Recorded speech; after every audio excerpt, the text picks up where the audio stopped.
was like, I'm either going to be a stay-at-home mom, a marine biologist, or Stephanie Tanner's best friend. DJ? No, what was her name? No, Kimmy Gibbler was DJ's best right. friend. Oh, what was that girl's name? She was like the bad influence, but then she turned out to just be a mixed up kid, and spending time with the Tanners really helped her. Oh, good. Oh, good.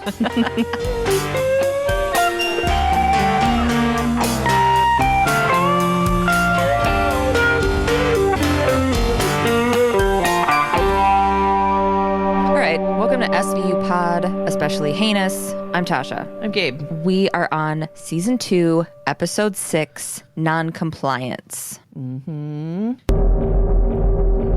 The opening scene is there's this like construction worker dude walking into a market. Morning, Maggie. Morning, Maggie. Yeah, the coffee isn't on and he doesn't know what's going on. Yeah, it's obviously his regular spot. Yeah, he's like, where's the coffee? And he sees all these bloody footprints and they're leading behind the counter. That's when he sees who I assume is Maggie. She's lying on the ground covered in blood and her like underwear down to her ankles. So he runs outside to use the payphone to call 911. Payphones were these things that are outside that you put quarters in and shit and like call people to pick you up from the aquatic center. The aquatic center. Yeah.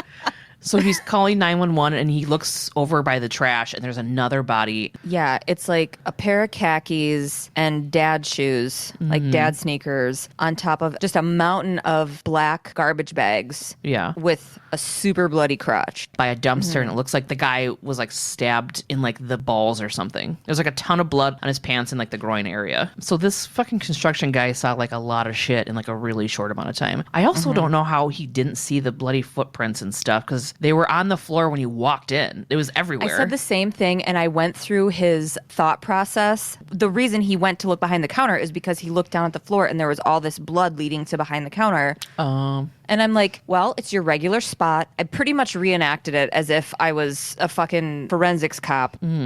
And I mentally walked in and was like, Maggie, where's the coffee? Oh, I get it. Like, he's not going to look at the floor. He's walking in confidently. When you walk in somewhere confident, you look straight ahead. He's going right for that coffee pot, doesn't think twice. Yeah. He doesn't need to watch where he's going. That's his fucking spot. Right. So Benson and Stabler show up. So the victim behind the counter, her name is Maggie Sandomir, and she is the night manager. And it looks like she was raped and shot. The dude by the trash that had the bloody crotch, he was stabbed in the back, chest, and in the genitals. But he survived, so he was on his way to the hospital.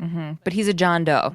He's a John Doe, yeah. So Benson goes to talk to the guy who called it in, and this dude is like fucking shook, understandably, obviously. His name is Alvin Maddox. He's like super antsy. He said he didn't really notice anything was wrong until he got to the coffee pot and there was no coffee in there. Benson asks him for his boots because they need to rule out his footprints and stuff. And he like looks down and didn't even realize there was like blood all over him and starts like freaking out. And she's like, we'll return them to you. And he's like, fucking don't. I don't care. I'll never wear them again. Yeah, he also said that he was really upset that anybody would do this because he's like, I don't understand. Everybody loved Maggie. And he didn't know the guy outside. He played a really great I've never seen a dead body before witness. Yeah, totally. Yeah. So Stabler's behind the counter checking out Maggie's body. He realizes the body's been what? That's a weird way to say. Sorry. Yeah. Stabler's back behind the counter checking out Maggie's body. So Stabler, he's investigating like Maggie's body in the area, and it's obvious that the body's been tampered with because she was shot in the back, but she was laying on her back, and her like cute ass little shoes were on the wrong feet. Yeah. So there was no fluid, so the guy wore a condom, and it doesn't make sense that there was a knife and a gun that were used on both victims. Like Maggie was shot, but the guy on the trash was stabbed. So they're thinking that maybe there's two perps with two different weapons, maybe. Yeah, because they're like, if he had the gun, then why the knife? Yeah. It didn't make sense. So they're in Cragen's office, and the team is going over everything. The money was still in the register, so they're thinking it was a rape interrupted. There's no security footage because the cameras there are just for show. Both Vics displayed different types of attack. Maggie's perp was focused and controlled, but John Doe's perp was frenzied and chaotic. Right. It gives them more of a reason to think that it was two perps, or they think that the guy who shot Maggie got like flustered and then panic killed this John Doe dude. So yeah, they also said that one dude could have been interrupted and like flipped out. Munch and Toots are then tasked by Craigan with IDing our John Doe. He's not awake yet, so they'll be going around the neighborhood to try to get more information on who he might be. And Benson and Stabler are going to talk to Maggie's family. So Benson and Stabler are with Maggie's mom. She is fragile. She's taken some sort of something to chill her out. I didn't even think of that. I just thought she was like... Oh, no. When they were meeting, Craigan had asked about the mom. And that makes so Stabler much was sense. like, she took a pill. Yeah. So Maggie was working third shift at the store because she was going to school during the day, and it was in her own neighborhood, and everyone knew her and loved her. But mom tells them that there was a patient that she had trouble with at the mental health clinic that she interned at, which was the HMH clinic, the Homeless Mental Health Clinic. So this patient, he fantasized that he and Maggie had a relationship. Mom flat out said that he stalked her. She doesn't remember his name, but there's a police report. But Maggie had assured her that he was harmless and whatever else. She was such a great actress. That She mom. was she was really great. I wish I would have taken note of any of her quotes, because when I rewatched it, I'm like, ooh, the way she's speaking is really great. It's just like barely getting the words out. Just like in shock and on a pill. Like rubbing her eyes, like not making eye contact, just like exhausted to answer any of their questions, but really trying. Yeah, and like a little bit high. Yeah. So then Benson and Stabler go to the Homeless Mental Health Clinic, and Stabler gets shut down super hard by this. I love her. She's like chill, but also zero nonsense. I don't want to call her a receptionist, whatever person who like. I literally said, I love this front counter lady, because I didn't know what she did. So he goes, can I see Dr. Klein? And she goes, she's in a session. And Stabes pulls his badge out and says, it'll take about 5 minutes, while he like extends his badge to show her. And her expression doesn't change. Her tone doesn't change. She doesn't even look at the badge. She just goes, she'll be done in 30, so have a seat. And I was like, oh, Stabler's face was, sorry, I know it's Stabler, but his face was, I don't know what to do right now. I've never been told no before. Yeah. So he slunks off to Olivia as she's getting off her cell phone. The stalker's name is Ben Moreland. Maggie had a restraining order out on him. So Stabler says, why don't we just sit here and pass that off to fucking Munch and Toots? So they sit down in this waiting room, and it's full of people who are clearly dealing with some mental health stuff. You know, they made it very clear that Olivia's like uncomfortable. This whole episode, I feel like you can tell they do a good job at showing that she's like, Yeah. Okay. I'm going to take it from the top, and I'm going to rank the detectives, my least favorite detective of the episode to my most favorite. And it goes Olivia, Toots, Stabler, Munch. And Munch is the top? Yep. Okay. Just the way everybody is responding to all this shit, because I have a lot of feelings about this shit. Yeah. So they're going to stay in the waiting room and wait for Dr. Klein, and Munch and Toots are going to deal with Ben Moreland. So Munch and Toots are like on their way to see Ben. He had been stalking Maggie for like a month, and he became agitated when the cops showed up. And he had like box cutters taped to his hands, and a police officer almost got cut. He pled insanity and said a bunch of stuff about laser beams and shit, and the judge ordered him to take his meds. So Munch and Toots are at Ben Moreland's place. It's a bit disheveled, and there's like paintings all around. And I feel really bad for him because he's like drooling and shaking, but it's because of his meds, you find out. Yeah. He insists he hasn't bugged Maggie, and he knows he's not like allowed near her. They tell him that Maggie's dead, and he becomes really upset, obviously. It was obvious that Maggie really cared about him, even though she had a restraining order against him. She knew he had mental illness. She had helped him get his disability and get him off the streets, and helped him to take his meds consistently, even checked in on him even after the restraining order. She'd helped set him up with housing and helped him try and find work and everything else. When Munch compliments his art, he's like, you're really talented. And Ben's like, only when I'm crazy. And I'm like, wow, that's fucking relatable. Right. So Toots is kind of giving him an attitude about like, ooh, is he going to stay on his meds? Is he going to be on his meds when we get there? How much you want to bet he's not? And is kind of short with this guy who's clearly struggling. So I'm watching it, and the way that Ben described his experience on meds, he's like, yeah, the meds keep the voices away, but there's a price to pay the other way as well. I just have a little bit of a soapbox here. You're a piece of shit if you cast judgment on a person who happens to be homeless, because they don't have to be quote unquote obviously crazy or whatever to be where they are. They actually owe you zero explanation for where they're at. Help them when you can, or don't, and fuck off. Yeah. I cannot fucking stand it when people comment on someone who's experiencing homelessness and having any kind of judgment about it. I don't care how together someone fucking looks. You have no idea what got them there. It's that whole, like, I feel like that American thing where we're like, pull yourself up by your bootstraps. You're like, you know what? Sometimes, first of all, you can't actually literally pull yourself by your bootstraps. So that's like a whole other thing. But like, that's not how the fucking real world works. No. Like, it's not. And fuck you. You don't want to know all the steps that it takes to get that. You don't care. At the end of the day, you don't fucking care if that's your opinion. You don't care what happens to that person. So shut the fuck up. Like, you don't care. Right. Let me screaming. Who am I, Joe Rogan? Fucking calm down. No. I get so fucking annoyed when people are like, oh, how much do you want to bet that they fucking have a car? Oh, look, they have a phone and they blah, blah, blah. That doesn't mean anything. Right.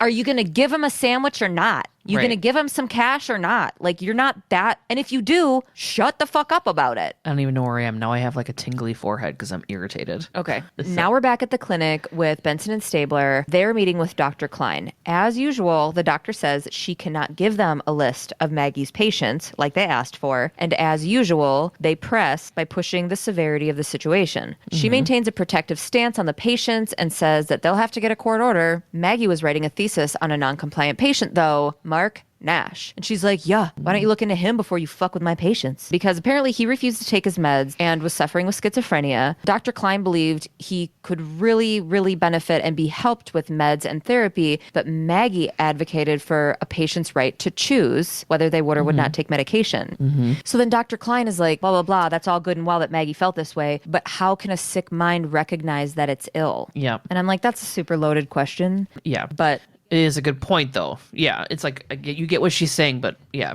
What this episode is based on is it's not an individual case. It's based on the debate of whether people should or should not be forced to take medication. Yeah. That it's required for people that are suffering with mental illness. Yeah. So now they're in the squad room, find out that there's 3 sets of footprints. Maggie's, the victim outside, and then the shook-ass dude that found everybody. So there's only 1 perp, not 2. And there's like nothing on Mark Nash. Yeah, no violent history. This is where I get pissed at Benson because there's like, oh, there's no red flags for Mark Nash. And Benson's like, well, there's a first time for everything. And just shutting her mind off. There's no gray area for her here. And Munch is here to advocate for those with mental illness. And we love this Munch. I included you in loving him just because. Well, yeah, I mean, he made great points. Yeah. He said, how do you know if you're sane? How do you know if the people who are telling you are sane are sane? Right. These are the good points. This is the level of his contrarianism that I am falling in love with. Yeah. And Benson, she literally just made him a suspect in her head because he has mental illness. Yeah. She's like, first time for everything. You're like, what?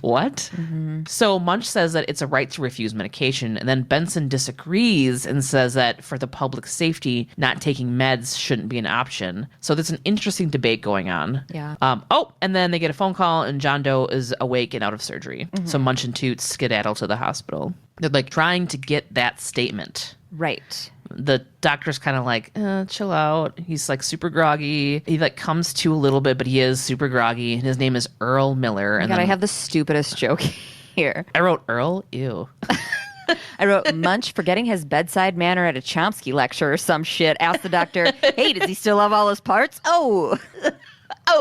Okay, I'm not going to lie. I've got a marker hovering over the missing dick section of our dick board waiting for this answer. But the doc's like, Jesus, you guys, he just had major surgery. Can't this wait? And they're like, no, wake up. And so, like Gabe said, his name's Earl Miller. He can barely talk, and he just describes the perp. Slight, white, 20s or 30s, brown hair, crazy. He saw him attack Maggie. Earl said the dude said something in Russian, but said he had no accent. This guy's in a ton of pain, struggling to talk. Like he's got a lung puncture or some shit, because he can barely breathe. He can barely get his words out. He starts like convulsing a little bit, and the doctor's like, get the fuck out of here. You guys gotta chill. That's literally what I have written for the doctor. Get the fuck out of here. So that's all they got out of him, which is, a description of the perp. That's what they wanted. Yeah. So Benson and Stabler walk up to Mark Nash's place. So he's passed out on his front stoop. He has a bloody jacket on, and he looks like a little beat up in the face. When they walked up and he was first laying there, I was like, oh my God, he looks just like David Hasselhoff when he was in that cheeseburger on the floor eating video.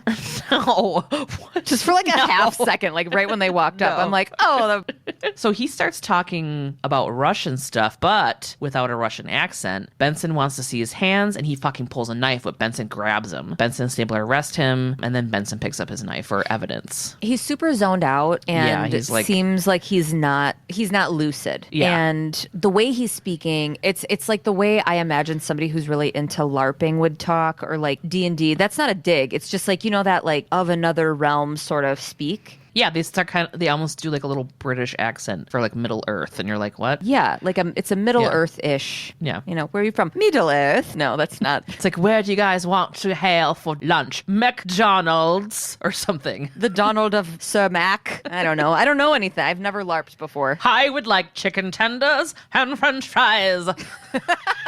I'll have a Diet Coke, no ice. But yeah, so Stabler is like getting cuffs on him, and he looks up at him and goes, Save your ice for the dragons. I'm sorry. You grabbed the mic so hard. I did. Save the ice for the dragons. So he looks up at Stabes and he's like, I do not repent. He's speaking like that. Yeah.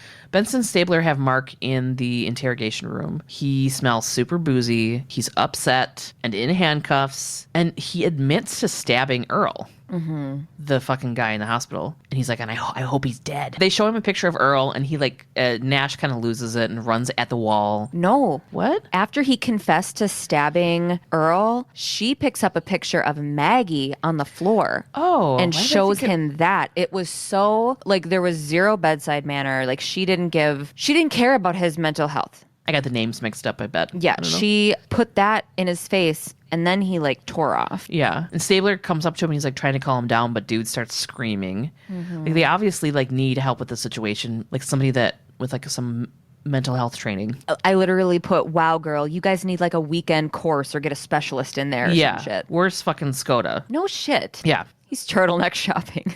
Yeah, he's out of town. He's like, don't call me. Hello? I'm at Saks. These turtlenecks aren't going to try themselves on. Cashmere's 40% off. Boop. So Stabler leaves the room and tells Cabot that they won't be getting anything out of him right now because he's, quote, delusional. So the blood on the knife came back as Earl Miller's, but Cabot wants the gun to close it all up tight. The ME found 2 different hairs on Maggie, so they like won't need the gun evidence because of the hair. Well, she wants to get all of the evidence that they can get. She also says that the defense will ask for a 730, so a state examiner will keep him until he's fit for trial. Cabot gives Stabler a search warrant for Nash's house. But Munch and Toots are talking to Nash's mom. She's at the precinct. So Cragen wants them to serve her the warrant while she's there because he lives with her. Munch and Toots are talking to Mrs. Nash. She's been running around everywhere trying to find Mark. He always like forgets or loses his keys. She wants to know what Mark did. Munch tells her Maggie was sexually assaulted and murdered, but she's like, Mark's nonviolent and this is impossible because he adores Maggie. Okay, but he's like covered in Earl's blood. Right. She says Mark has tried a bunch of different drugs, but they all had terrible side effects, and he refuses to try them again. Like, one, he slept for like 18 hours of the day. Yeah. Like, they're like, does he like beer? She's like, yeah, he always managed to buy beer. She didn't really give him a lot of money, but he always got it. Mm-hmm. And they asked her if she owns a handgun, and she says that she does because she bought it to protect Mark from the neighborhood ignorance that harass him. Yeah, the way she comes for fucking Toots, though, because Toots is getting a little too tough guy, because what he said to her was, it's okay if you want to protect yourself from him. And she was like, the media has done an excellent job of demonizing schizophrenics. And then I stop and go, yes, Mark doesn't scare me, detective. Pathetic, narrow-minded people do. Yep. Yes. Me. So we're at the courthouse and we're following Cabot as she's greeted by Matt Wooding, a thin-lipped but warm-seeming, not quite British dude representing Mark Nash. They get right to it. What? You're smiling. You're like, a thin-lipped. Yeah, there was like, I like to paint a picture of what people look I know, like. it was just funny because it was like pretty dead on. It was just interesting. Thank you. So they get right to it. Cabot offers 10 years in a state hospital with court-monitored medication compliance for the duration. And he's like, ooh, 6 years in a state hospital and remaining 4 years on compliance. Yeah. She can't believe that's what he thinks he's going to get given the brutality of the scene. And Wooding's like, yeah, last I checked, you only have him for Earl Miller's assault and that guy's alive. And she's like, yeah, just barely. And now he's missing a piece of action. Yeah. And I'm like, mark it. Season 2, Missing Dicks 2.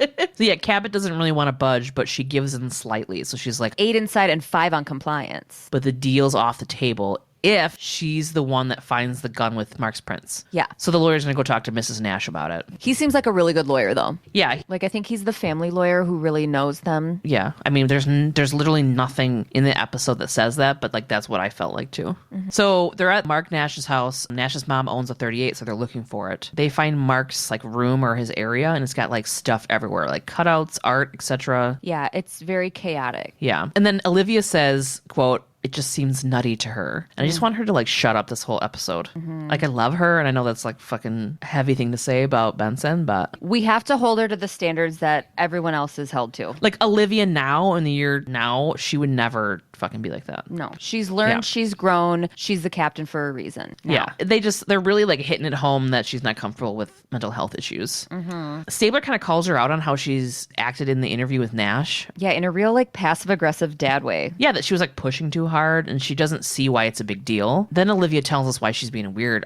6 months out of the academy, she worked at a crime scene where a man with schizophrenia hacked his dad to death, then killed himself. He had stopped taking his meds. And Stabler was like, dude, that was one experience with one guy. Which is the exact right thing to say. Yeah. But she thinks that that guy should have been forced to take pills for the safety of the community and others, she says. He goes, you're uncomfortable with the mentally ill. And she goes, no, I'm uncomfortable with dangerous unpredictability. Yeah. There's just a lot going on with that. Like, yeah, I get that they're trying to like ride a line of like, are they trying to cause a debate in somebody's, living room? What do you think? Oh my God, do you think this caused any divorces? Yes.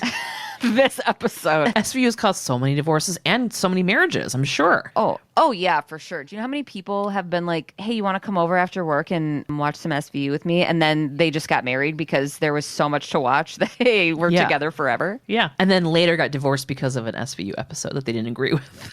So right after this, a forensic dude walks in. They had found a gun in Mrs. Nash's lingerie drawer, but it hadn't been fired recently. Yeah. Okay, so they're in the arraignment court. On the table so far, there's 1 count of murder in the 2nd degree, 1 count of rape in the 1st degree, and 1 count of assault in the 1st degree. He's pleading not guilty for reason of self-defense. I do not like this dick judge. So he's being snarky in his assumption that Mark is going to plead insanity, and he's like, oh, what a surprise. Fuck you, you're not being impartial. Also, he's pleading not guilty because it was fucking self-defense. Cabot wants Mark remanded without bail and given a psych eval. Mark's lawyer says that a psych eval isn't necessary because they will concede that Mark suffers from paranoid schizophrenia. Side note, that's no longer recognized as a separate diagnosis. Paranoia is a symptom of schizophrenia. But anyway, he says that Cabot's being narrow-minded in calling Mark a danger. So the judge is like, well, I'm worse and stupid and probably a climate change denier. So I'm going to remand him and have him evaluated. I forgot I wrote that.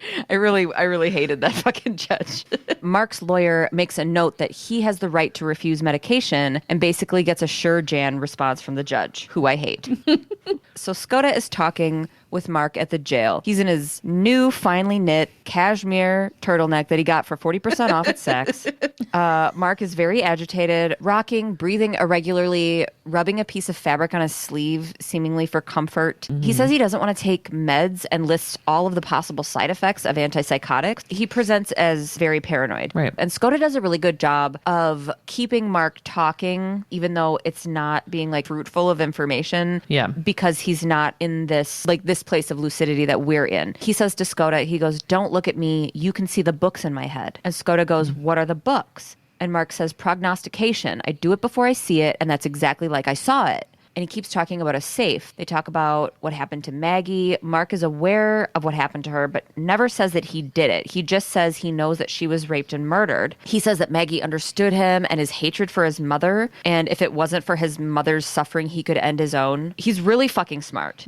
He studied all of the ologies, and he brought up this safe, and Skoda's like, what safe? And he's like, the safe contained his life. It's all very hard to understand. It's like a puzzle. He says the key is needed to get within it. It's below the floor. In hell. I dream of angels, but I live with demons. There's like a callback to this in later scenes where this kind of gets pieced together. Munch and Toots walk into the squad room. Munch, again, on the right side of decency here. Toots tells Benson and Stabler that Earl in the hospital ID'd Mark and he calls him a loon. And I'm like, fuck you too, Toots.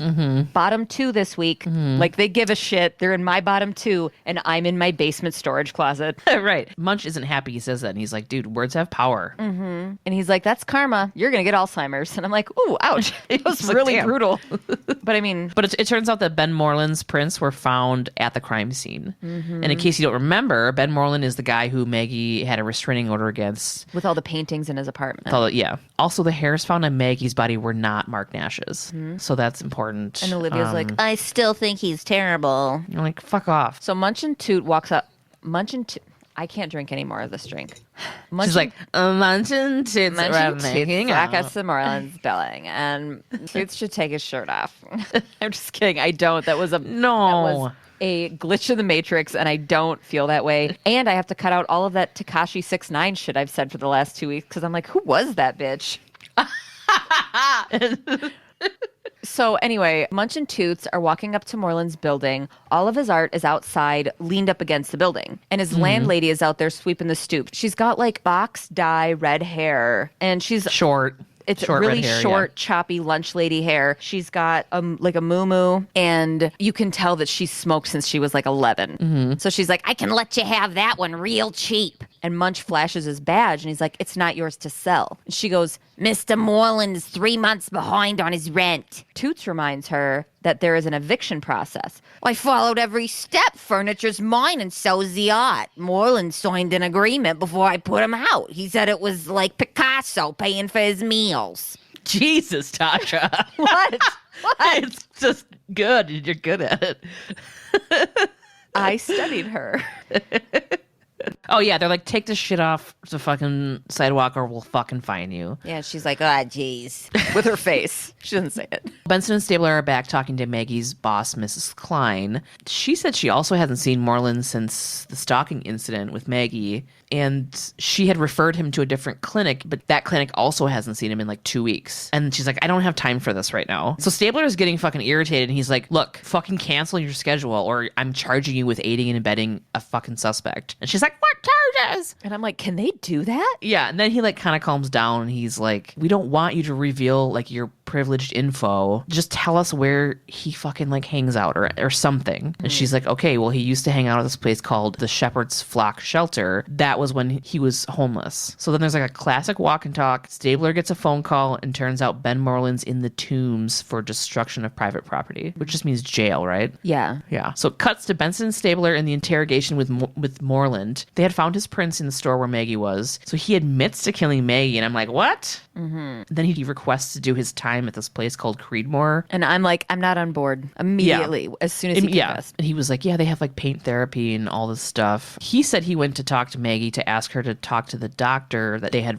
recommended him to change his meds. She asked him to leave or she'd call the cops. He starts telling them how he killed Maggie, but it doesn't match up with what happened. He's like obviously lying. And then he just keeps talking about Creedmoor and how great it is. So he's just trying to cop to it so he can go to another place. Yeah. So Cragen wants a blood sample to match against the hairs found on Maggie because now they have fucking 0 suspects. So Munch suggests Miller, the second victim, the guy that had his fucking dick mangled or whatever. Yeah. Munch is like, we haven't looked into Earl Miller. And I'm like, fucking finally. Yeah. All caps. So he doesn't have an ID, and he had recently moved here from New Hampshire, but he's not known there either when they looked into it. So his house is 20 blocks away from that market. Like, why did he go that far for a midnight snack? You know what I mean? But he had told Munch and Toots that he was on his way back from visiting a friend, and Craig is like, fucking go back and talk to him. Yeah, they're like, what friend? Yeah, who's his friend? Now we gotta look into this. Right. And I'm telling you, I knew this because only the worst lose their dicks. That's true.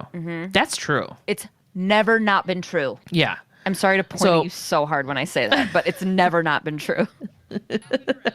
Benson and Stabler are watching Miller eat soup like a caveman, and they're playing like they just need to go over his statement and ask for the name of his friend. Nope, no friend. He says, I was with a pro. This guy is so Andrew Dice Clay, but I know I've done it, and I'm not going to do it. But this guy is an Andrew Dice Clay type. Now that we got to go back to how he was like holding his he had like one arm over it, like he was like trying to scoop it into his chest, and then like had his spoon. Like it was weird. Like, you know how you would tell your friend in high school across the room in class that you wanted to smoke a bowl? You would be like this. You'd like hold it and go And they would be like you're holding a lighter in the bowl and you're like circling and around. you're like doing a certain, like it would be like that, except like your whole arm. You'd be like, yeah. Okay, so he says, I was with a pro, not at her place, just in her car, and he didn't get a name. And I'm like, that's convenient. So they left and they're like, that's convenient. Because Benson's like a pro with a car in that neighborhood. Not going to be in her car. By the way, pro means sex worker. Yes. In case you know,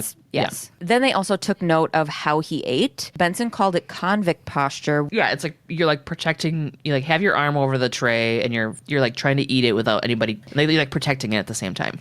You know. So Benson snags a nurse, and she's like, "Can you go get his tray, but don't touch anything on it? They're gonna try to sneak his prints." And the nurse is like, yeah, sure, yeah. So she's like, I don't care about this fucking job or these people.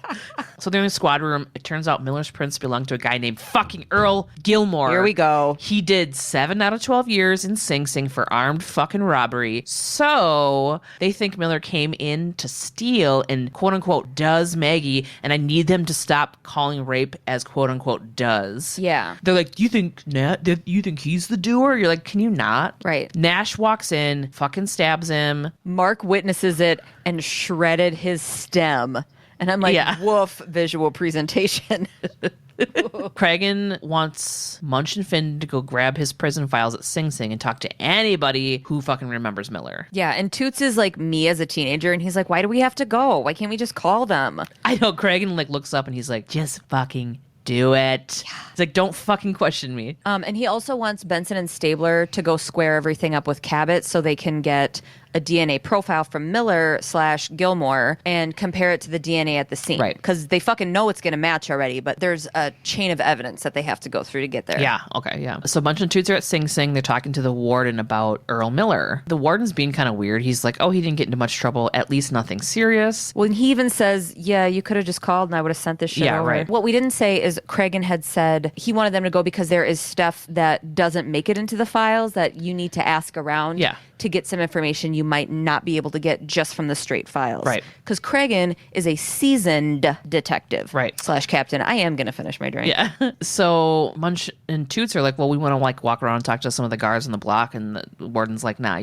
everything that you need is in the file. They leave the office and Munch is like, this guy doesn't want any conflicts, as in people thinking they put a violent prisoner on parole and back into the population. Mm-hmm. So in the file, they find the name of a guard named Gary Wheeler. He was the one that filed most of the petty complaints against Miller. And they're fucking hanging out on the like it's just about to do a shift change at like 4 p.m. So they're hanging out outside and they fucking just start yelling like, Gary Wheeler. Some guy's like, oh, hey, what's up? So Wheeler's like, I fucking think he's a guard. And he's like, I think he should have done the whole fucking bit. He smuggled in steroids and worked out super hard and never lifted a finger at the guards. But when the new meat came in, he was all over it. So when he first came in, he had like the bravado that you just have like coming into prison with an attitude. And then he says to them, because they're like, what happened to him? And he's like, yeah, his roommate indoctrinated him into life at Sing Sing the first night, put him in the infirmary for a week with 14 stitches, and fucking Toots goes, ouch. Yeah.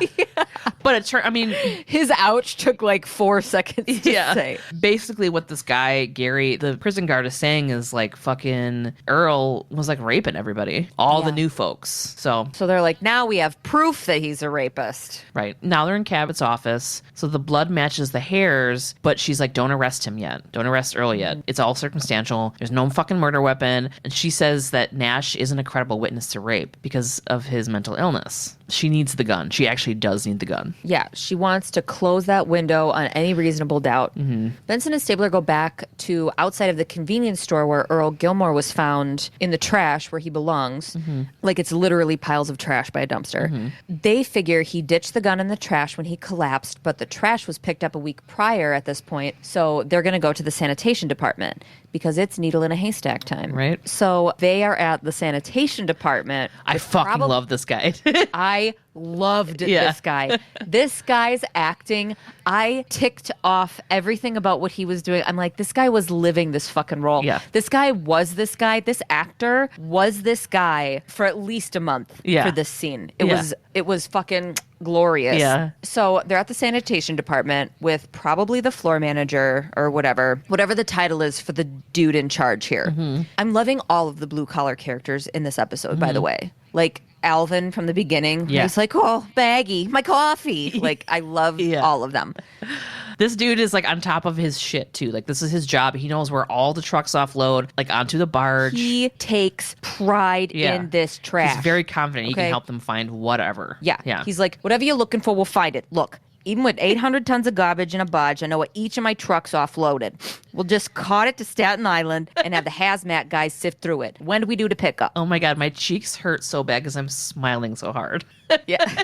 Unfortunately, since it's already been a week, he can't do anything because the trash is on a barge headed to Virginia by now. Yeah. The gun is as good as gone. Yeah. And they all just like sadly watch these trash trucks dump their trash into this giant pit. And I think about my carbon footprint for a while. I did too. I was thinking about like Virginia. What the, where I don't know anything about where trash goes. Where are we putting all of this trash? Yeah. Mars. Why don't we, I was just gonna say, why don't we have Elon Musk like shoot it out to a place? Oh my God, I was just going to say Elon Musk should be the head of sanitation.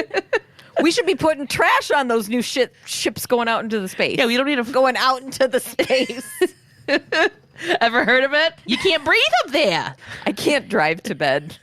I can't I'm gonna drive have to to bed. Call your husband. That's a call an Uber. Like, John. Your driver's name is John. I'd be like, where's the gum? He's your husband. All right, so we're in Cragen's office. He wants Nash. I don't know, why did I say it like that? Because We're in Cragen's office because we wish we could talk like that. Because we've been talking, yeah. We're in Cragen's office. They're talking strategies. They're drinking tea. Okay, go ahead. They're in Cragen's office. It's like, now I want to do it. Now you're trying to sound like you're from the Midwest. Now you sound like you're faking your Midwest accent. They're in Cragen's office. Everybody's holding a bag. Hold on. Now so they're in Cragen's office. He wants Nash to take antipsychotics to be able to be a credible witness. But Cabot tells him he can't force him to, and he hasn't been convicted of anything, so they can't use the danger to himself or others angle, quote unquote. Mm-hmm. And Nash's mother has instructed that lawyer that under no circumstances is he to take medication because that's his wish, and she's adamant about it. There's like no options. Right. So Cragen wants Cabot to cut Nash a deal so he can go. Because if they can't figure it out, Gilmore's gonna walk and Mark will go to jail for knifing him. Yeah. So doing the like cutting a deal so he can go home thing, that might persuade Nash to take his meds so he can get out. Cragen doesn't think that the people in Gen Pop are probably very sensitive to what he's dealing with as far as his mental health goes. Yeah. So he's like, we need to hit that angle to throw him a deal so he can get out of jail, and then maybe he'll comply with what we need. Right. Cabot, Skoda, Nash, and his lawyer are at the jail trying to work shit out. And Cabot argues that Nash needs to take the meds to give a lucid statement about Gilmore. It's the only way that they can argue self-defense. It would be an injection of an antipsychotic that would last a month. That way, he'll be medicated if she needs him to testify. And if they get a confession out of Gilmore, it'll wear off in a short time and Nash can go back to his psychosis if that's what he prefers. Mm-hmm. This is what Cabot says. Nash adamantly refuses with the support of his lawyer until Cabot asks him about his beat up face because he is also very beat up. Yeah. He's obviously like getting fucked with in jail. Yeah. She says if he wants to go home, he has to take the injection, and he finally agrees. And you can also tell that she feels a little like shitty because she's like manipulating a man with mental illness, but she's also like, what can you do? You know? Right. They're at the precinct. Munch and Toots bring Miller into a room to talk. Earl Miller is hobbling in with a walker. Basically, they just like straight up call him out about fucking robbing and raping. Fucking robbing and raping. I literally wrote fucking robbing and raping and blah, blah, blah, and he wants a lawyer. I think I got tired at this point and was like, I'm done taking notes. They go on and do this little nonchalant performance in front of him. Because they're asking him questions, and he's kind of like, well, I told you, well, I said, and you can tell he's kind of like realizing they don't believe him. And then they do this little Abbott and Costello in front of him. Like they're chatting at the water cooler, recounting what they think happened. They're like, oh yeah, maybe he attacked Maggie and then put the gun in his pocket. And then when Nash came in, he couldn't get to it in time. And when he fell in the trash, he ditched the gun. Yeah. And the guy's like, whoa. I want a lawyer. Yeah. And I'm like, yeah, you do, you piece of shit. You dickless piece of shit. I just imagine my kids on the other side of the door coming to say goodnight to me. You're like, you dickless piece of shit. Mom, are you working? So they're at the doctor's office and they're about to give Nash the injection, and his mom comes in and she's fucking pissed. She's like, don't give him anything. And Benson and Stabler are trying to explain to her that he's the witness to Maggie's death and they need him to testify. It's either prison or this. She's not having any of it. She says to Mark she'll find a way to keep him out of jail. And he starts saying that there's microwaves in the bars and that he can't go back to jail. Since he signed an agreement, Mrs. Nash would have to have a competency hearing to supersede Nash's decisions, and that would take months. And she like kind of Months that he would be in jail. Yeah, exactly. And so she kind of shoots a look at the lawyer, and he was like, that's all, like, it'll take months, you know? So she gives in and she lets them give the injection. Cabot drags her giant nuts into a conference room with Gilmore and his lawyer. Yeah, she had to get one of those little like roller things that you lay to go under a car for her nuts. Yeah. She claims 7 years in prison turned Miller into a sexual predator, and she'll hunt down... No, wait, it's Gilmore. I just kept calling him Miller so people would know. And she'll hunt down every inmate he sexually assaulted in prison and put them on the stand. And Gilmore's lawyer is there to call her bluff. So then Cabot tells him about the DNA, and fucking Gilmore's like, not possible. See, I said, okay, Gilmore girls. Like, that was gonna fucking burn a rapist who spent like a fucking dime in prison. I'm like, okay, Gilmore girls. And he's like, I've seen every episode. I was in prison for 7 And then years. he gouges out your eyes with his fucking thumbs. And I'm like, you know your entire body has DNA, right? You fucking dumbass. Like, we know that you're like, yeah, I wore a condom. I'm stupid. But the best is that Cabin then says that. She leans in super hard, and she's like, your client is very stupid. Yeah, and then he's like, he flips on her, and he's like, he calls her a scum-sucking bitch. She's like, okay, like, calm down. She's like, we've got a witness, and if you don't plead to life, you're going to get the death penalty, you fucking idiot. Yeah. So his lawyer knows that they're painted into a corner, and she's too afraid to call her bluff at this point, so she's just like, 10 minutes. Yeah. You know, give us time to talk. Yeah. Okay, so they're in the hospital. Benson and Stabler are trying to talk to Nash. But here's the thing. When you get one of those antipsychotic medications that work for a month, I'm sorry, no, you don't get a shot and you're just like, yeah, let's sit down and have a chat. Like, no, like I know, I mean, I know you know, but I personally know like a family member that was on one of those, and it was like weeks of, it was not like that. If it was that fast of a turnaround, I would demand a drive-through window. Right. Like, you're like, so I'm going to be Soup's awesome for a whole month. So every time I'm about to get my period, I'm going to get a shot of this, or it's going to be worked into my schedule, a monthly schedule, you know? Yeah, this isn't what it is. This is equivalent. The way that this guy is now responding in the same outfit. Yeah. They're like, we're going to wait about 30 minutes and he's going to come to Earth. Right. Like, he's going to come back to be with us right on time. Hey there, buddy. How you feeling? Like, yeah. He's all of a sudden going to be in a lucid state of mind. That's not how mental health works. That's not how it works. And it's equivalent to, I know that we noted this before, but it's equivalent to Rocky 2 when Adrian wakes up from her coma and she's just like awake all of a sudden. She's like sleeping, fucking Rocky's reading to her, and then all of a sudden she's just like, what? She's like, hey, babe, what's up? Oh, go fight. Go fight, Rocky. And I'm like, that's not how waking up from a coma works. Right. Like, don't even, whatever. I'm not about to shit on my Bible, but you know what I mean. I get mad every time I see it. Yeah. Come on, bitch. Give it a minute. So wiggle a toe first.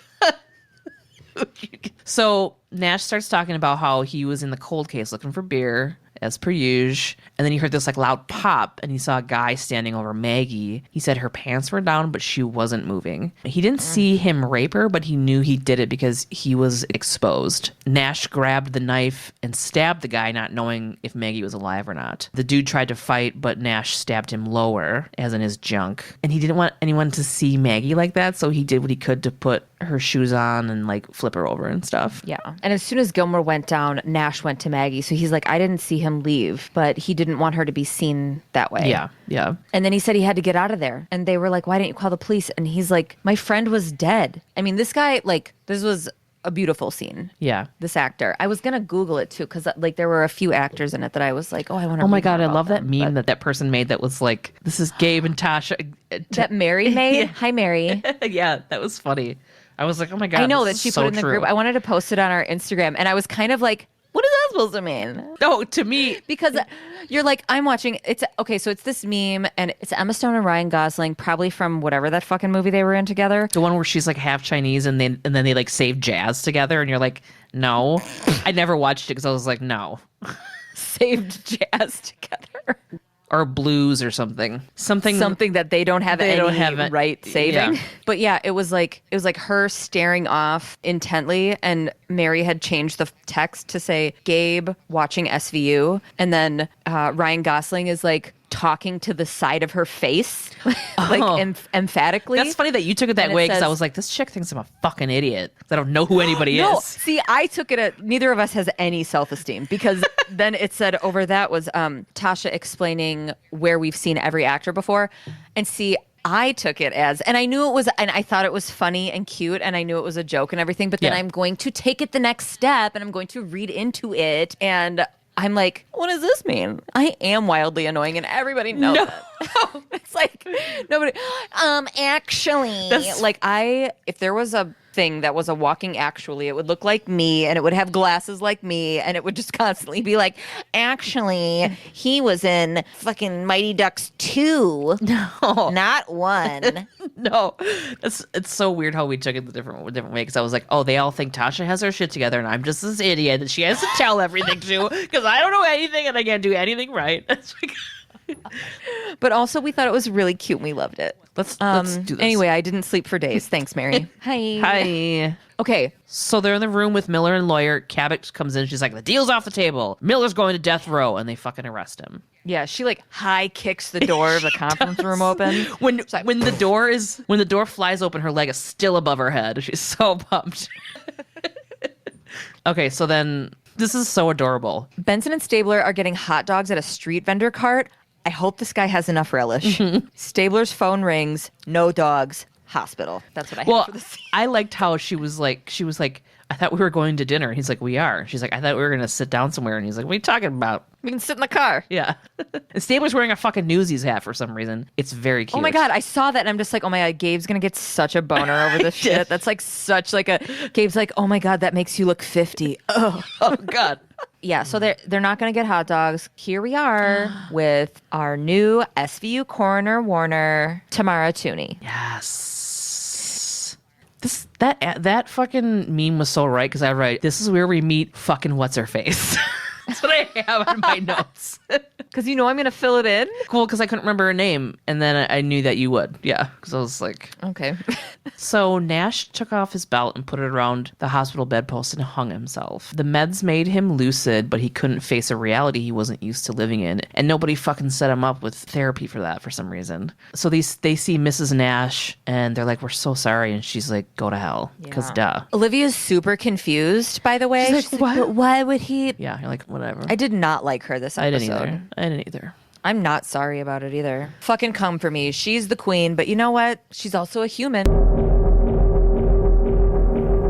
Okay, so for this episode, I didn't want to do it about a perpetrator with mental illness, but I looked and looked and looked, and we're doing it about a perpetrator with mental illness. Okay. It's really hard to find shit, just like detailed accounts of like witness shit. I'm sure it exists somewhere. Well, and it's also probably because they're kind of like brushed off, like, oh, we can't trust them, or we can't blah, blah, blah, just like in the episode. Like, I didn't want to hit the stigma, because the stigma of mental illness and like what people think that someone with mental illness is capable of or would do, I just didn't want to hit any of that. But this is a true story, and it was a really hard story to hear and like learn about, but I think it like highlights a lot of things that people need to be talking about anyway, or that we need to be talking about in this chaser. Yeah. So the story I am going to tell you is about undiagnosed mental illness and family tragedy. Okay. The Herczogs were a musical, close-knit family in Santa Rosa, California. Marilyn and Mark had divorced but shared 2 children, their son Houston and his younger sister Savannah. Some things that were said about Mark Herczog were he was a wonderful man, a loving, kind man, a real stand-up guy. He had so many friends, and he was a peacemaker. Everything I read about the family and what happened, every single article, story, interview, at least once, somebody had to mention what a great fucking dude Mark Herczog was. Okay? So that just gives you kind of like a little bubble of this nice little family in California. From here, I'm going to be focusing on the son, Houston. Houston always grew up in Santa Rosa. He was a musician. He and his dad, Mark would open the garage doors and sit outside jamming for hours. I don't understand how people play music off of another person. I think it's impressive when somebody can, like, come in and someone's, like, you know, just playing. Yeah, and then somebody's like, you know what? This could really use one of these kind of bass lines. You're like, what? We couldn't even mouth do it. If I was like, here, I'm gonna mouth guitar, and then you come in with any mouth instrument and meet me where I'm at. Okay, hang on. Wait,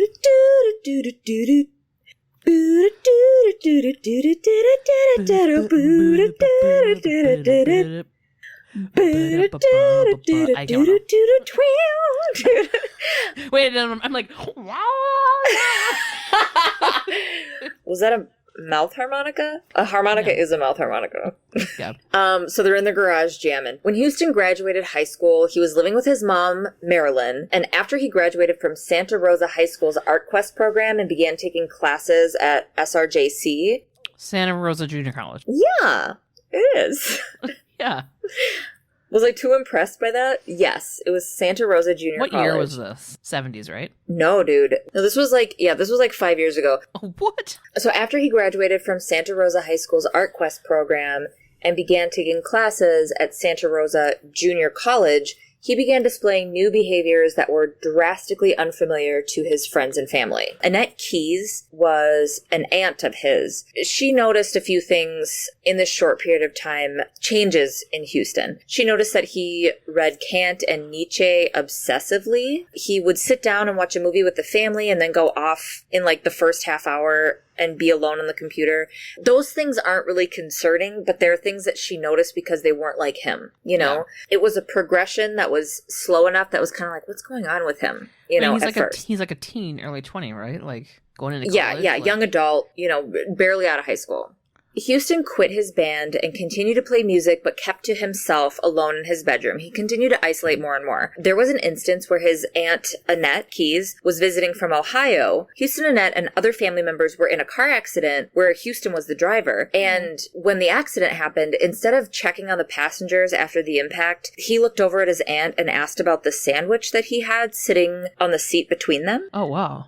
Okay. And she felt like that was really strange. Like, there was just like a lot of things that she noticed. So here's a quote from Annette that she recalled saying to him. Quote, I said, honey, I feel like something happened to you. Did something happen that you're not telling us about? And he gave me this sideways glance and said, maybe I'll tell you about it sometime. It was the creepiest thing. End quote. He continued to speak of aliens, conspiracies, and poison and things. The family described an empty, vacant gaze that had started coming over him as, quote, the look. Annette Keyes described it as, quote, it almost seemed like he left his body and someone else came in and took his place. His half-sister, who was much older from his dad's first marriage, Cameron McDowell, remembers getting off the phone with her Aunt Annette after a conversation talking about these scary changes in Houston. And Cameron said this, quote, I told my husband, I'm scared Houston is that kid who's going to walk into a supermarket and open fire.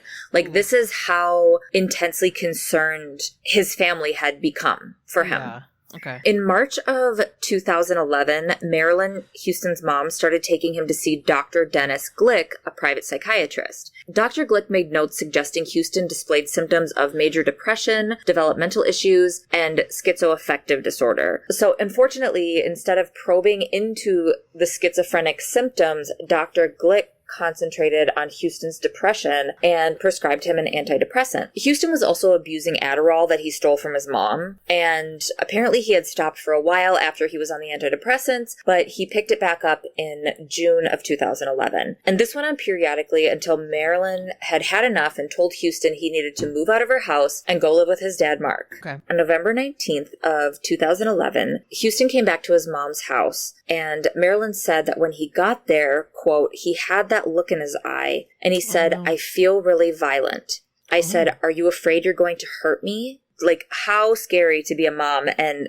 be having this conversation with your adult son. Yeah, it's also like, it sounds like they had a kind of relationship where he could say that to her. He could say things to her. Like, he could tell her how he felt. So a lot of times people are like, you know what I mean? So that's Well, and for her response to be, are you afraid you're going to, like, it feels Instead like... of being like, well, you know, like... Well, and remember that she was the one who was taking him to a psychiatrist, so it's like, you know, there was other therapy involved, because that's like a healthy way to, I think, talk to somebody who's struggling. Yeah. It sounds like it to me anyway. Like, I feel like I'm like, wow, I don't know if I'd respond that way. Yeah, which I feel like, to me, a human being vulnerable enough or whatever to say that to anybody is huge, you know?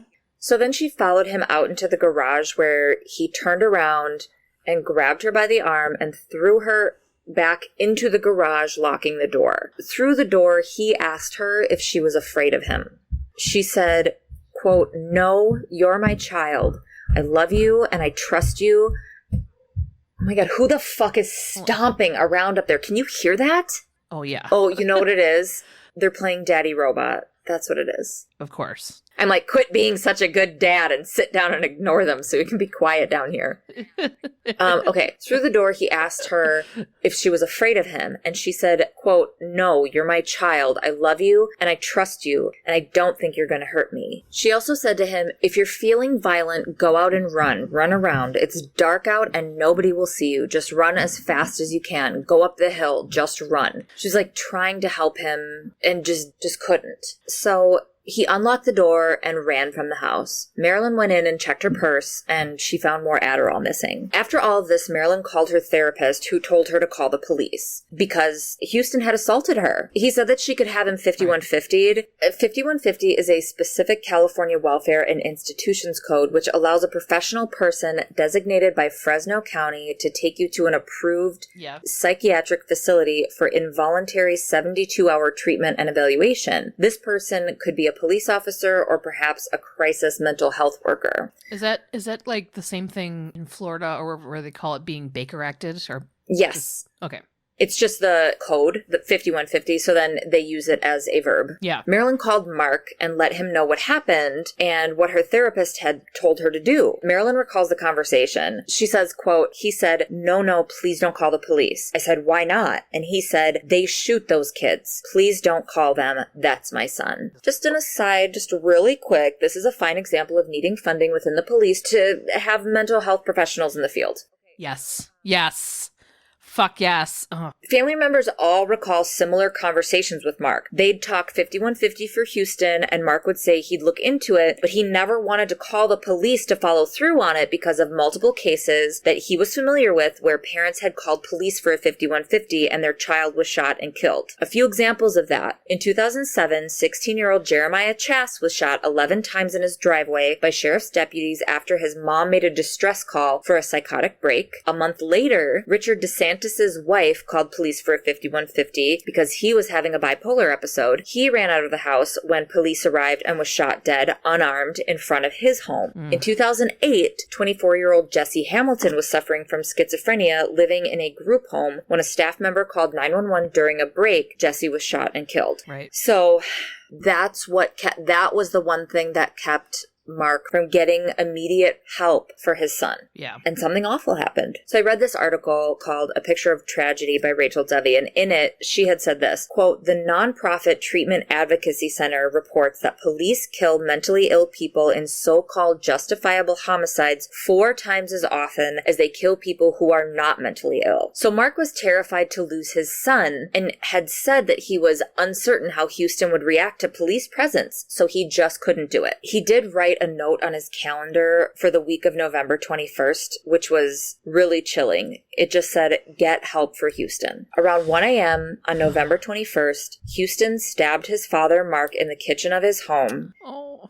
He used 4 different knives. He stabbed him 60 times. God. And he partially decapitated him.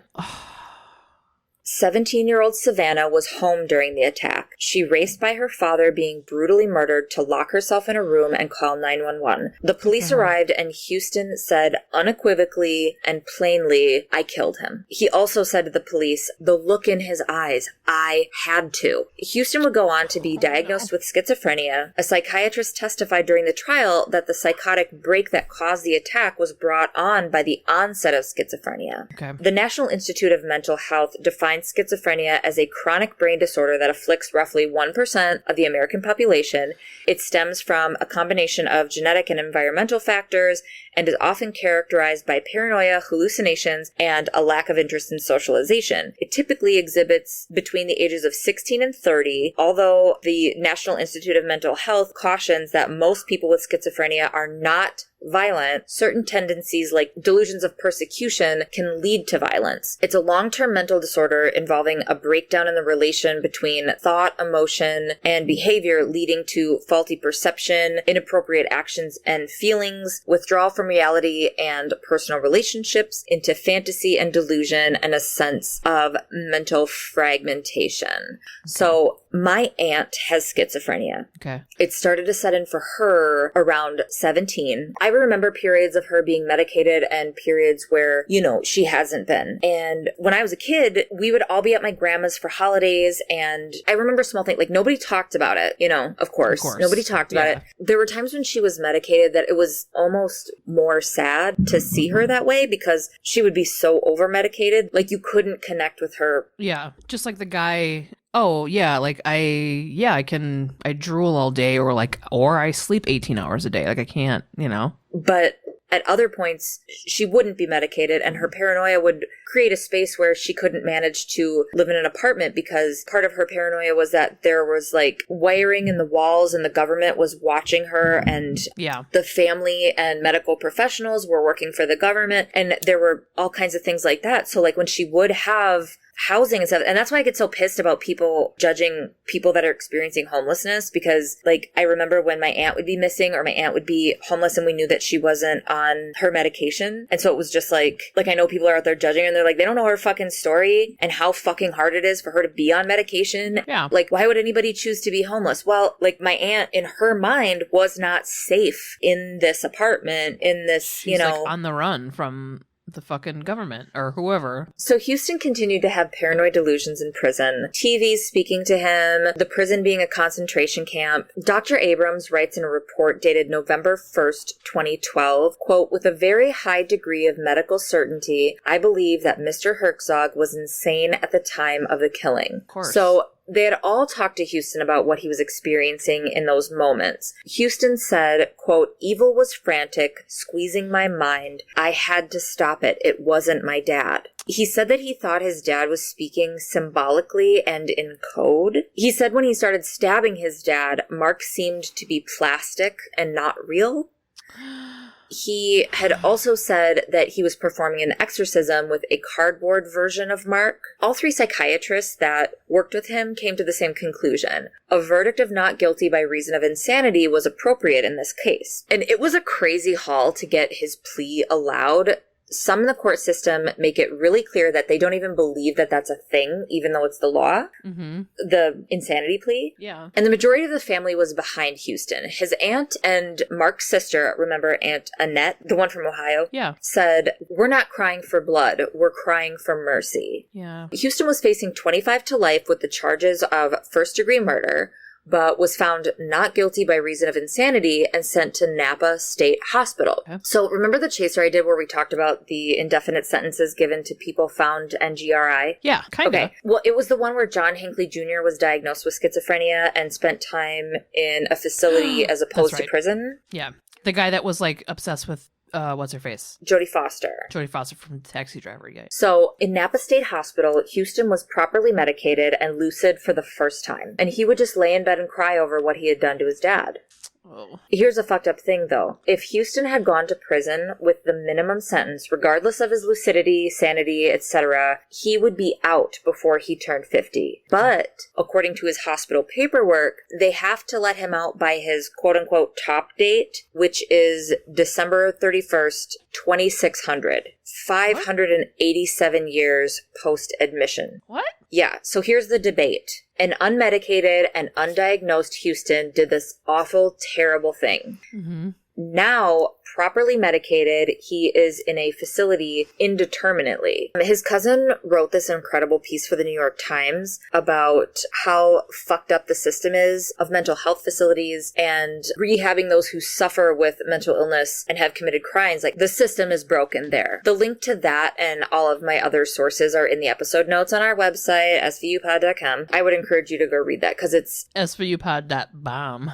no. Yes. Poor timing. Yes. So Okay. he went to go interview Houston, and on this topic, Houston said this. Quote, what are they rehabilitating? Not a pattern of violent behavior, since I have no record of violent behavior before my crime. Is it my insanity? Because the treatment for my disease is medication, and I'm medicated and stable now. Houston's sister Savannah, who was 17, witnessed her father being murdered and made the 911 call, said, quote, part of me thinks he should still have to pay in some way, whether he was in his right mind or not. It's hard though too, because it's quote unquote not guilty. I have to remind myself of that a lot. I think that's because I was there. I saw it happen, but it's my brother, and obviously I don't want him to spend his whole life there, because even seeing what he has to eat makes me want to cry. Ugh. Being there just deteriorates him more and more and breaks his spirit. He realizes what he did and where he is, and he's depressed. When interviewed Houston's half-sister Cameron, the one who said she was afraid he'd shoot up a grocery store, she said, this is going to sound strange, but I've not once been mad at him. I really, truly, passionately believe that it's not the person that commits the crime, it's the illness. Yeah. So, like, Hinckley was released after 35 years, but had been declared in full remission by his doctors for 20, and that was supposed to be the determining factor in his release.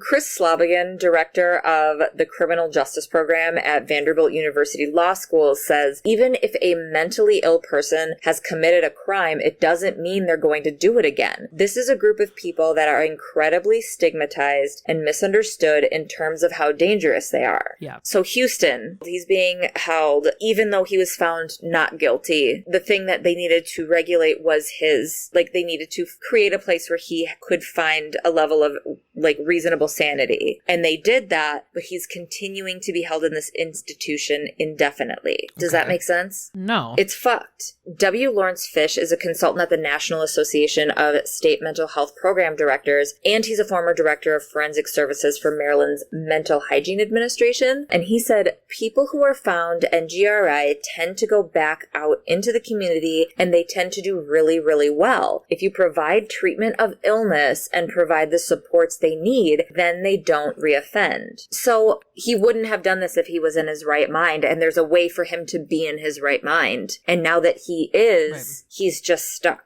Yeah. People are being punished for having mental illness, is what it comes down to. Yeah, I mean, it's like an easy way for people to just push that stuff that we don't want to talk about in families or wherever, off, and just, we're done, The last thing I could find on Houston Herczog was from 2017. He was still at Napa and planned to wait after being there for 5 years to file a writ of petition for release. And the only reason for that is because his first social worker at Napa told him that because of what he did, regardless of any factors, including his mental state, which is supposed to be the only factor that matters, was that he wouldn't be let out for a long time because of the nature of his crime. So I'm a person who has mental illness, and I talk about it out loud because the stigma of it is bullshit. And if I don't talk about it, I create so much shame around it and hide when I'm not doing well. Yeah, which is so dangerous. Yeah, for yourself. I got diagnosed with bipolar and OCD. Which, when you told me, I was like, yeah. So I took a little break from reality, and right before I got diagnosed, I didn't sleep for 2 or 3 days. It was the second day. John was worried because it wasn't the first time that he had dealt with me, not doing well. I didn't have the proper diagnosis at that point. So, my medication wouldn't. Yeah. But he, gave me a hug, and my brain was, on fucking fire. He was like, do you want me to take you to the hospital? And inside, I was screaming, yes. Take me to the fucking hospital, because I was like, I'm not going to make it.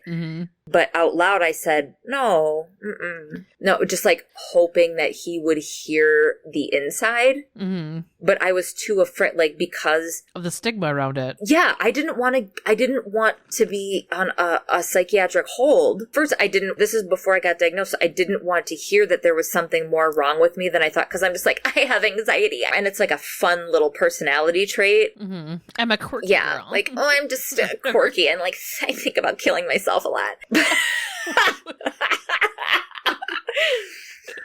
No, but like the only way I can describe it is like there is like one tiny little Horton Hears a Who voice that's like, this isn't real, you know, and all the other voices are like, fucking kill yourself. Mm-hmm. Yeah. Medicated, I don't feel that way. And it doesn't feel familiar, and it doesn't feel, I know that it's something that I'm terrified to experience again. Yeah. So like, I take my mental health very seriously, but like what I'm getting at is like when I got my diagnosis, I cried and cried and cried. And I called my mom, and my mom's like, oh my God, I've been waiting for this diagnosis since you're like 17. It was hard for me to hear, like I went through this phase of like embarrassment because John would be like, these are the times that I can tell you're in your mania. Like, I didn't see it coming, and I didn't see the patterns of stuff. And John telling me that, like, seeing different aspects of things that I would do would scare him. And he would, like, gear up for whatever was shit coming. that was coming. It made me feel really bad that he had to deal with it, or, like, that he has to deal with it. No, well, what's so cool about this is, like, you know, you guys are both in the know about it. And instead of him being like, okay, this is how I used to know, like, you're able to go to him, the person that you trust, and be like, shit's not right, here's what's happening, and communicate. When before it'd be like, you weren't ready or didn't know how to talk about it, but he would see things and be like, now I have to gear up, but you guys are on you guys are like together, you know? Yeah. And I didn't want to tell, and it's like, I understand that I'm very privileged to like have a person who like wants to, Jesus Christ, is somebody wearing heels now?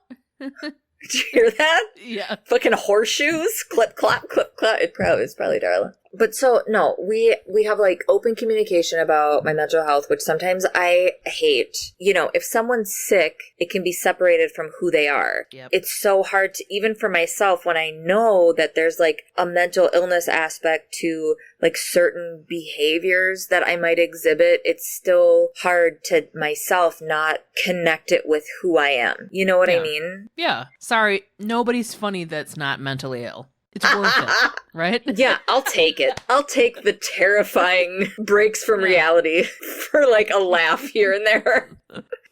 But yeah, so if you want to learn more, donate, be a voice for, or help those with mental illness in some way, you can check out NAMI, which is the National Alliance on Mental Illness. It's the nation's largest grassroots mental health organization dedicated to building better lives for the millions of Americans affected by mental illness. Follow us on all social media at SVUpod. Join our Facebook group. Email us, svupod@gmail. Did we already say that? Twat us at Twitter, svupod. Also, rate and review us on Apple Podcasts because I love that shit. Mm-hmm. Next week, we're doing episode 7, Asunder. Ass Under. Should we just make that joke now? It's called Ass Under. Yeah. Nickname in high school, whatever, blah, blah, blah. Asunder. The truth behind the alleged rape of a woman by her police officer husband comes to light when a history of domestic abuse is uncovered. Oh my God. That's next week. All right. Hey. This has been tough. I love you very much. Me? Or everybody? I'm pointing at you. Oh. I love you very much. Touch fingers in the webcams. I genuinely love you. I can't reach. I love you so much. I just stole your fingerprint. I'm gonna buy something. I'm gonna buy some diamonds on some game. I'm gonna buy some. Okay, I gotta pee. I love you. Bye. I'm gonna use your fingerprint to buy weed. Bye. What? Love you. Bye. Hot dog man. Hey, Jacoby. He's doing the old man thing. He's still working it out. Jacoby, my tie's too tight. My wife is dead. Hey, Jacoby. What? I lost my foot. Ah!